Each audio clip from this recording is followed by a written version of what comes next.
The cameras were rolling, the lights were harsh, and the silence before the storm was deafening. Congresswoman Jasmine Crockett sat upright, her hands folded tightly in front of her, jaw clenched, heart pounding in her chest like a war drum.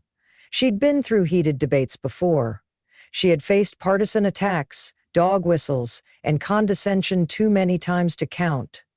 But nothing could have prepared her for what was about to unfold. Not just on air, but in the hearts of millions watching. The segment was supposed to be a regular political discussion. Another debate. Another opportunity to fight for what she believed in: justice, equality, truth. On the other side of the table sat Marjorie Taylor Greene, a lightning rod of controversy, known for her sharp tongue and unforgiving rhetoric.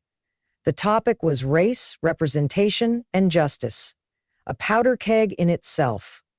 What Jasmine didn't know was that Greene had come prepared with something far more personal than politics. Midway through the segment, as voices grew louder and tensions reached a fever pitch, Greene suddenly dropped a bombshell. With an icy smile, she reached beneath her desk, pulled out a printed packet, and held it up for the camera. "Why don't we talk about your record, Jasmine?" she said smugly. "Why don't we talk about that court case from 10 years ago, the one you never talk about? Shall we let America know?" The room went silent. You could hear a pin drop. Jasmine froze. Her breath caught in her throat. She knew what Greene was referring to. A case from her early law career. A controversial decision. A client who had committed an unspeakable act. Jasmine had done what she was sworn to do: represent him, defend him. But in the court of public opinion, it hadn't mattered. It had been used against her ever since, a stain that never washed out. The host tried to move on. The producers screamed in earpieces, but the damage was done. Social media exploded. Viewers were stunned. Jasmine's eyes welled up, not with guilt, but with fury and pain. "I knew you'd go there," she said finally, her voice low but sharp. "I knew you wouldn't debate policy. I knew you'd come after my past. But let me tell you something. I have nothing to hide. I did represent that man. I stood by the Constitution because, unlike you, I don't abandon my values when they become inconvenient." Her voice cracked, but she didn't flinch. The fire in her eyes had returned. "You think you can reduce me to one case? One headline? Let me tell you what else I've done. I've worked in overcrowded courts defending women who were abused. I've helped immigrants who didn't speak English navigate a system that wanted them gone. I've fought for people who had no one. And I'm proud of that." Her words began to shake the room, not with volume, but with truth.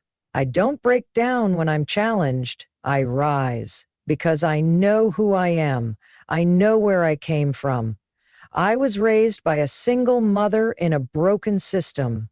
I had to claw my way out of poverty, doubt, and disrespect, and I earned my seat at this table. Every damn inch of it." The audience was breathless. Even Greene seemed rattled. "You may expose my past," Jasmine continued, standing now, voice rising like a tide, "but I embrace it because it made me who I am. And who I am is a fighter. For people you ignore, for stories you silence, for justice you pretend to understand." The host was stunned. Producers whispered behind the glass, trying to decide whether to cut the segment or let it roll. They let it roll. When the cameras finally stopped, Jasmine sat down slowly, her chest still rising and falling. There were tears in her eyes, but they weren't of shame. They were of liberation. Something inside her had broken, and something bigger had taken its place. That night, the clip went viral. Millions watched the exchange. Some called it a breakdown, others called it a moment of truth, but most, especially women, especially Black women, especially those who'd ever been underestimated, saw something more. They saw themselves. Messages poured in. Letters, emails, DMs from people who said, "I've been where you are. I've been judged for my past, but your courage gave me hope." In the weeks that followed, Jasmine's approval rating soared, But more than that, she became a voice, not just a politician, but a symbol. That moment of public pain had opened the door to something bigger, real conversations about race, about justice, about the cost of standing tall.